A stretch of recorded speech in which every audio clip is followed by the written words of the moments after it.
Om Namo Narayana. Welcome back, everybody. Today we're going to be reading a short little text called the Avadhuta Gita on self-transcendence and the Lord. This is very short, but I thought it was very sweet when I took a cursory look at it, and I thought many of you would enjoy it. You also may not be familiar with it. It has, 6, 7 chapters, and we're only going to be reading one chapter per video. Alright, Chapter 1. By the grace of God, the Brahmins above all men are inspired with the disposition to non-duality, which relieves them of the great fear. How can I salute the self which is indestructible, which is all bliss, which in itself and by itself pervades everything, and which is inseparable from itself? I alone am ever free from all taint. The world exists like a mirage within me. To whom shall I bow? Verily the one self is all, free from differentiation and non-differentiation. Neither can it be said it is, nor it is not. What a great mystery! This is the whole substance of Vedanta. This is the essence of all knowledge, theoretical and intuitional. I am the Atman, by nature impersonal and all-pervasive. That God who is the self in all, impersonal and changeless like unto space, by nature purity itself, verily, verily, that I am. I am pure knowledge, imperishable, infinite. I know neither joy nor pain. Whom can they touch? The actions of the mind, good and evil, the actions of the body, good and evil, the actions of the voice, good and evil, exist not in me. I am the nectar which is knowledge absolute. Beyond the range of the senses, I am. The mind is as space embracing all. I am beyond mind.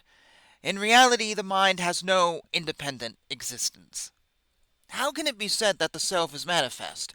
How can it be said that the self is limited? I alone am existence. All this objective world am I. More subtle than space itself am I. Know the self to be infinite consciousness, self-evident beyond destruction, enlightening all bodies, equally ever shining. In it is neither day nor night. Know Atman to be one, ever the same, changeless. How can you say, I am the mediator, and this is the object of meditation? How can perfection be divided? Though Atman was never born, nor never died, the body was never thine. The Shruti has often said, this is all Brahman. Thou art all Brahman, free from all change, the same within and without absolute bliss. Run not to and fro like a ghost. Neither unity nor separation exist in you nor in me. All is Atman alone. I and thou and the world have no real being. The subtle faculties of touch, taste, smell, form, and sound, which constitute the world without, are not yourself, nor are they within you. They are the great all-transcending reality. Birth and death exist in the mind, not in thee, as do also bondage and liberation. Good and evil are in the mind, not in thee. O beloved, why do you cry? Name and form are neither in thee nor in me. O mind, why do you range in delusion like a ghost? Know Atman to be above duality and be happy. Thou art the essence of knowledge, indomitable, eternal, ever free from modifications. Neither is there in thee attachment nor indifference. Let not yourself suffer from desires. All the Shrutis speak of Atman as without attributes, ever pure, imperishable, without a body, the eternal truth. Know that to be thyself. Know all forms, physical and subtle, as illusion. The reality underlying them is eternal. By living this truth, one passes beyond birth and death. The sages call Atman the ever same. By giving up attachment, the mind sees neither duality nor unity. Concentration is not possible either on perishable objects, on account of their mutability, nor on Atman. Is and is not do not apply to Atman either. In Atman freedom absolute, how is samadhi possible? Birthless, pure, bodiless, equitable, imperishable Atman, thou knowest thyself to be. How then can thou say, I know Atman, or I know not Atman? Thus has the Shruti spoken of Atman, that thou art. Of the illusionary world, born of the five physical elements, the Shruti says, Neti, neti. Not this, not this. All this is ever pervaded by thee as Atman. In thee is neither the mediator nor the object of mediation. O mind, why do you shamelessly meditate? I know not Shiva. How can I speak of him? Who is Shiva? I know not. How can I worship him? I am Shiva, the only reality. Like unto space absolute is my nature. In me is neither unity nor variety. The cause of imagination also is absent in me. Free from subject and object and I, how can I be self-realizable? Endless is my nature, nothing else exists. Truth absolute is my nature, nothing else exists. Atman by nature, the supreme reality, am I, neither am I slayer nor the slain. On the destruction of a jar, the space therein unites with all space. In myself and Shiva I see no difference when the mind is purified. Brahman alone is, as pure consciousness.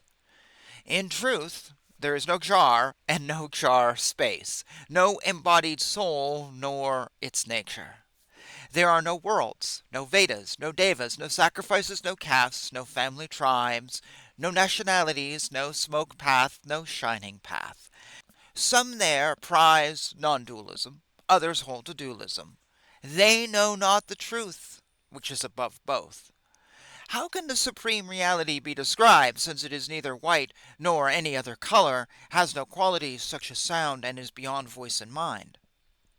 I eat, I give, I act. Such statements do not apply to Atman, which is purity, birthless and imperishable. Where the one Brahman alone is, how can it be said, this is Maya? Or, this is not Maya? Or, this is a shadow? Or, this is not a shadow? I am without beginning and without end. Never was I bound. By nature pure, taintless is myself. This know I for sure. From subtle substances down to form creation, there is nothing but Brahman. Most clearly do I see this. Where, then, is the division of caste? The absolute void and its opposite, all am I everlastingly. Atman is not male, nor female, nor is it neuter, neither is it happiness or suffering. How dare you pervert it? Atman is not purified by the 6 methods of yoga. Absence of the mind makes it no clearer. The teachings of a guru reveal it not. It is all purity in itself, by itself. I am neither bound nor free. I am not separate from Brahman. Neither the doer nor the enjoyer of the fruits of karma am I. The pervader or the pervaded I am not. As a volume of water poured into water is inseparably united with water, so I perceive matter and spirit as one. Why call then Atman personal and impersonal, since you are neither bound nor free? Pure, pure you are, without a body, unrelated to the mind beyond Maya. Why are you ashamed to declare, I am Atman, the supreme reality? Oh, mind, my mind, why do you cry? Realize the Atman, my beloved. Drink the timeless great nectar of non-duality. Knowledge born of the intellect, am I not? By nature, truth eternal, am I. I am perpetual immutability. Neither formless nor with form, described by the Vedas as not this, not this. Free from separation and unity, the true self reigns supreme. There is no father, no mother, no kinsman, no son, no wife, no friend, no prejudice, no doctrine. My mind, why are you so disquiet? Why do the wise imagine the bodiless Brahman to be a body? In it there is neither day nor night, neither rising nor setting. Since the imperfections of attachment and the like are not in me, I am above the suffering of the body. Know me to be infinite, like unto space, one Atman. My mind, my friend, many words are not needed, and the world comprehends not reason. In a word, I have told you the essence of truth. Thou art truth. Thou art as space. In whatever place and whatever state the yogi dies, his spirit is absorbed into that. As on the destruction of the jar, the space in the jar is united with absolute space. Whether he dies conscious or in a coma, in a holy temple, or in the house of an untouchable, he obtains liberation, becoming the all-pervading Brahman. The yogis regard righteousness, prosperity, desire for paradise and liberation, and also the moving and fixed objects as mere will o' the wisps. The Advaita, in unshakable equanimity, living in the holy temple of nothingness, walks naked, knowing all to be Brahman. Where there is no third or fourth, where all is known as Brahman, where there is neither righteousness nor unrighteousness, how can there be either bondage or liberation? And thus ends chapter 1. So, two little comments. One, if you like this, check out on my channel my readings from Adi Shankara, who is sort of the father of this Advaita Vedanta movement, though he's not the first. Different wording, different context, of course, different point in time, but he talks about I am Shiva. You'll really enjoy that if you like this. I've read like maybe 30 pieces of his writing of different types for some variety on my channel. Also, I am not an Advaita Vedanta person. I don't subscribe to this. I have spent time with Aditya Samraj and Ramakrishna, and I've investigated it. But I plant myself in the world of Ramanuja and his tradition, which says, no, I am not God. I am not this. We are separate. Well, it's a little more complicated than that, but basically, I'm not God. I put myself in that place because from what I have seen, and when I have seen gurus talk, and when I have seen people talk, and when I have read the scriptures, and what I have experienced, for me, that feels like the truth. Part of it comes out of this I am God, I believe, has been corrupted by the New Age movement with a lot of arrogance. I see a lot of New Age people going, I'm God, you can't talk to me like that. Excuse me?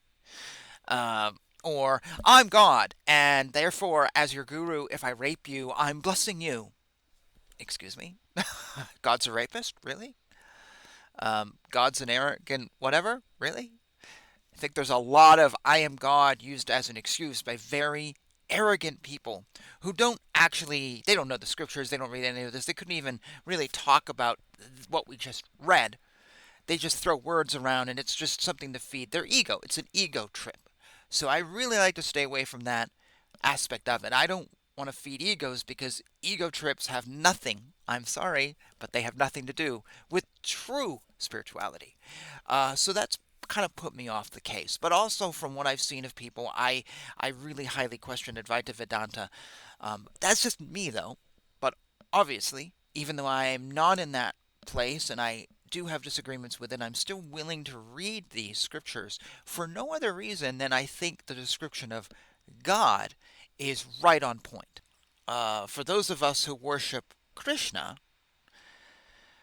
we often see God very much as a body, very much separate, Krishna and Radha, and there is a separateness that seems to come in this tradition versus the path of the Shaivites and following Shiva. And because of the way we approach it when worshiping Krishna, I think sometimes we can forget that actually this physical manifestation of God as Rama or Krishna, whoever, isn't the full picture. We forget everything that I've just read, that there is really God is nothing, God is everything, God is all things, God is not one or the other. There is no body, there is no this. I think we forget that. So, on that end of things, even though I'm not Advaita Vedanta, I think what I just read is actually really beneficial.